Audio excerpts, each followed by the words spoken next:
यह लेख एक ऐसे व्यक्ति के बारे में जिनकी हाल में ही निधन हुआ। 9 अक्टूबर 2024 को सूचना जैसे व्यक्ति की मौत किस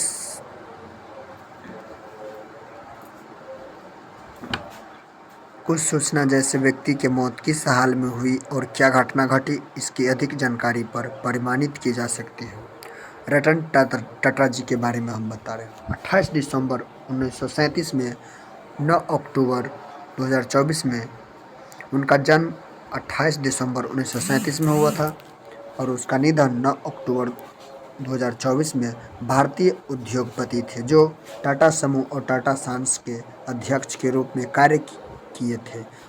वे 1991 से 1912 तक टाटा समूह के अध्यक्ष थे जो भारत की सबसे बड़ी व्यापार इकाई है। इसके अतिरिक्त अक्टूबर 2016 से फरवरी 2017 तक वे समूह के कार्यकारी अध्यक्ष भी रहने का उन्होंने नेतृत्व में टाटा समूह के वैश्विक स्तर पर विस्तार किया।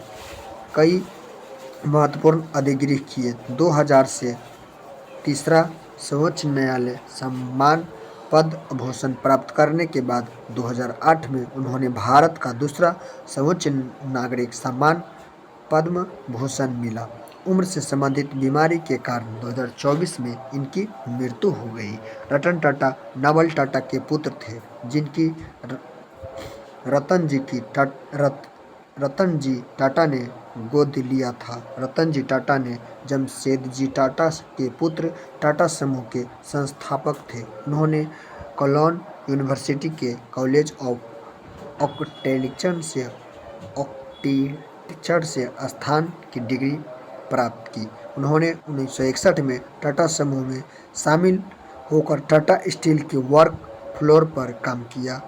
बाद में 1991 में जॉर्जी टाटा के सेवानिवृत्त होने पर वे टाटा सन्स के अध्यक्ष बने।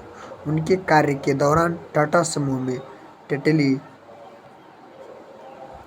जगुआर, लैंड रोवर और कोर्स की अधिग्रहण किया, जिसका उद्देश्य टाटा को एक बड़ा पैमाने पर भारतीय केंद्रीय समूह में वैश्विक व्यापार में परिवर्तित करना था। टाटा एक समावेशी व्यक्ति थे जो टाटा एक निवेश थे और उन्होंने 30 से अधिक स्टार्टअप निवेश किया, जिसमें से अधिकांश व्यक्ति क्षमता और कुछ अपनी निवेश कंपनी के माध्यम से किए।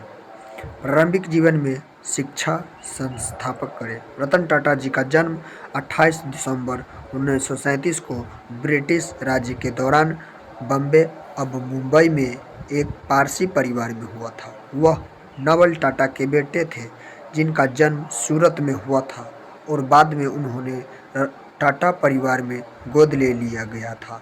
1948 में जब टाटा 10 वर्ष के थे तब उनके माता पिता अलग हो गए और बाद में उनकी दादी रतन जी टाटा जी का विधवा नवाजबाई टाटा ने उनका पालन पोषण किया और गोद ले लिया। नावल टाटा जी सिमोन टाटा से दूसरी शादी से उनका एक छोटे भाई जिमी टाटा और एक सौतेले भाई नोएल टाटा थी, जिसके साथ उनका पालन पोषण हुआ। टाटा ने 18वीं कक्षा तक मुंबई के कैंपियन स्कूल में पढ़ाई की। इसके बाद उन्होंने मुंबई के कैथेड्रल और जॉन कॉर्न स्कूल, शिमला में बिशप कॉटन स्कूल, न्यूयॉर्क शहर रिवरडेल कंट्री स्कूल में पढ़ाई की, जहां से उन्होंने 1955 में स्नातक की उपाधि प्राप्त की। हाई स्कूल के बाद टाटा कॉलोनी विश्वविद्यालय गए और वहां से स्नातक की उपाधि प्राप्त की। 1959 में वास्तुकला में स्नातक की डिग्री कॉलेज में रहते हुए वह अल्फा सिग्मा की बिरादरी में शामिल हो गए। 2008 में टाटा ने कॉलेज को $50 मिलियन का दान किया, जिससे इतिहास में विश्वविद्यालय का सबसे बड़ा अंतर्राष्ट्रीय दानकर्ता बन गया। व्यवसाय 1970 के दशक में रतन टाटा को टाटा समूह के प्रबंधकीय पद पर नियुक्त किया गया था। वह शुरू में सहायक company national radio and electric नेक्लो को पुनः जीवित करने में सफल रहे, लेकिन आर्थिक मंदी के दौरान यह विफल हो गए। 1991 में जे.आर.डी. टाटा ने टाटा सन्स के अध्यक्ष पद में इस्तीफा दे दिया और रतन टाटा को अपना उत्तराधिकार नियुक्त किया।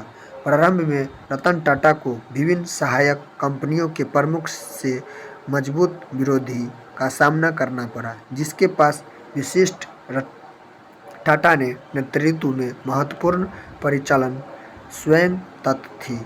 जवाब ने रतन टाटा ने शक्ति को मजबूत करने का उद्देश्य से कई नीति लागू की, जिसमें सेवानिवृत्ति की आयु निर्धारित करना, सहायक कंपनी को सीधे समूह कार्य में रिपोर्ट करना और सहायक कंपनी को टाटा समूह ब्रांड के निर्माण में अपने मुनाफे का योगदान करने की आवश्यकता शामिल की थी। रतन टाटा ने नवाचार में प्राथमिकता दी और वायु प्रतिभाओं को जिम्मेदारियां सौंपी। उन्होंने उनके नेतृत्व में सहायक कंपनी के बीच ओवरलैपिंग संचालन को अपनी व्यापक संचालन में मुख्य व्यवस्था किया,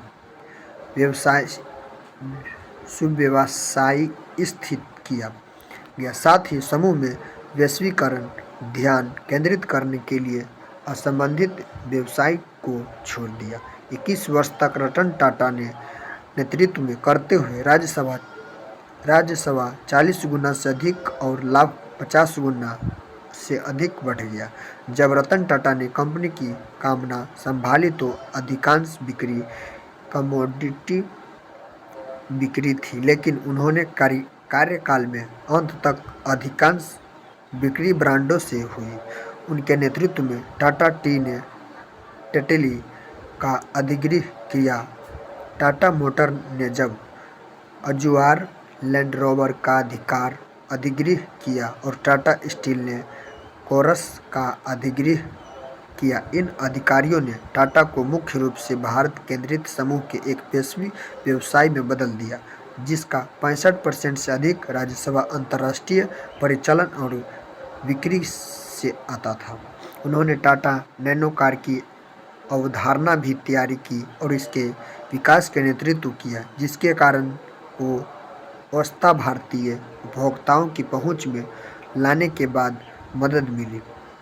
टाटा मोटर्स ने गुजरात के सारंग प्लांट के टिगोर इलेक्ट्रिक वाहनों का प्लांट बेच शुरू कर दिया, जिससे टाटा ने भारत के इलेक्ट्रिक सपने को तेजी से आगे बढ़ाने वाला बताया है।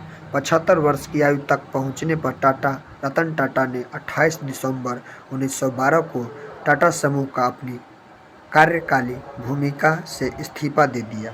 इसके नेतृत्व में संकट पैदा हो गया क्योंकि अब कंपनी के निर्देश मंडल और कानूनी प्रभाव ने उनके अधिकारी साइरस मिस्त्री को नियुक्त करने से इनकार कर दिया। टाटा के रिश्तेदार और सपूरंजी पोलोनजी समूह के पोलोनिजी मिस्त्री के बेटे, जो टाटा समूह के सबसे बड़े व्यक्तिगत शेयरधारक हैं, 24 अक्टूबर 2016 को साइरस मिस्त्री को टाटा सन्स के चेयरमैन पद से हटा दिया गया और रतन टाटा ने अतिरिक्त चेयरमैन के पद संभाले। नए अध्यक्ष की तलाश के लिए एक चयन समिति का गठन किया, जिसमें टाटा भी एक सदस्यों के रूप में शामिल थे। नटराजन चंद्रशेखर को 12 जनवरी 2017 को टाटा सन्स के अध्यक्ष के रूप में नियुक्त किया गया और फरवरी 2017 में उन्होंने यह पद ग्रहण किया। फरवरी 2017 में मिस्त्री को टाटा सन्स के नियुक्त पद से हटा दिया था। दिसंबर 2019 में national company law appellate tribunal ने फैसला सुनाया कि साइरस मिस्त्री को टाटा सन्स के चेयरमैन पद से हटा अवैध था, उनकी बहाली का आदेश दिया। लेकिन बाद में भारत के सुप्रीम कोर्ट ने उनकी वक्रता स्थगित को बरकरार रखा। टाटा ने अपनी संपत्ति से कई कंपनियों में निवेश किया था। उन्होंने भारत की प्रमुख ई-कॉमर्स वेबसाइट से एक स्नैपडील में निवेश किया। जानकारी 2016 में उन्होंने टी-बॉक्स, एक ऑनलाइन प्रीमियम भारतीय चाय विक्रेता, और कैशक्रॉम, एक डिस्काउंट कूपन और कैशबैक वेबसाइट में भी निवेश किया। टाटा ने भारत की प्रारंभिक और अंतिम चरण की दोनों कंपनी में छोटे निवेश किए, जैसे ओला कैंप में 0.95 करोड़ रुपये। अप्रैल 2015 में यह बताया गया है कि रतन टाटा ने चीनी स्मार्टफोन आर्ट ऑफ शॉपी की हिस्सेदारी शामिल कर ली। 2016 में उन्होंने एक online real estate panel nest away में निवेश किया, जिसने बाद में ऑनलाइन रियल एस्टेट और पालतू जानवरों की देखभाल पोर्टल डॉग स्टेप शुरू करने के लिए जेनफाइल का अधिग्रहण किया। इसके अतिरिक्त टाटा ने अंतर-पीढ़ीगत मित्रता को प्रोत्साहित करने के लिए वरिष्ठ नागरिकों के लिए भारत का साथी स्टार्टअप गुड फेलो लॉन्च किया।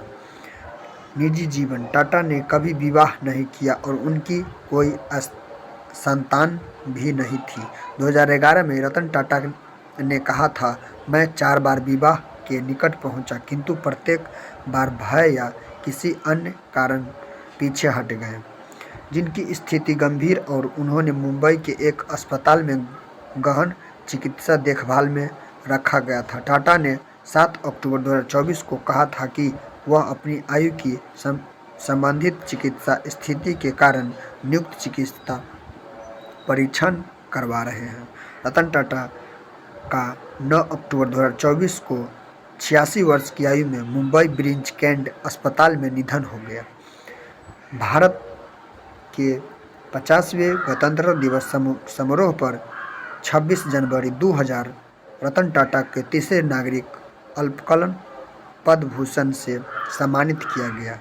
26 जनवरी 2007 में भारत के दूसरे सर्वोच्च नागरिक अल्पकलन पद्म भूषण से सम्मानित किया गया।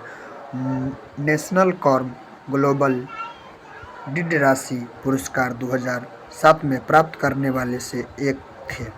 वे पुरस्कार उन्होंने 25 फरवरी 2007 में को मुंबई में एक समारोह में दिया गया। रतन टाटा 2006 में टाटा परिवार की ओर से परोपकार का कारणोपि पद प्राप्त किया। रतन टाटा भारत में विभिन्न संगठनों में वरिष्ठ पद पर कार्यरत है। वे प्रधानमंत्री की व्यापार और उद्योग परिषद के सदस्य हैं। मार्च 2006 में टाटा को कॉलोनी विश्वविद्यालय द्वारा 26 रॉबर्ट एस सम्मान से सम्मानित किया गया। आर्थिक शिक्षा में हेडफील्ड रत्न सदस्य वह सर्वोच्च सम्मान जो विश्वविद्यालय कंपनी के क्षेत्र में प्रतिष्ठित व्यक्ति प्रदान करती है। रतन टाटा के विदेश से संबंधित मित्सुबिशी निगम, अमेरिकन इंटरनेशनल समूह, जेपी मॉर्गन चेज और बुर्ज एलन हैमिल्टन के अंतर्राष्ट्रीय सलाहकार बोर्ड की सदस्य शामिल हैं। वे रेड निगम और अपनी मृत स्थान के न्याय मंडल में भी सदस्य हैं। वीडियो अच्छा लगे तो लाइक, कमेंट और शेयर जरूर करें। जय हिंद, जय भारत।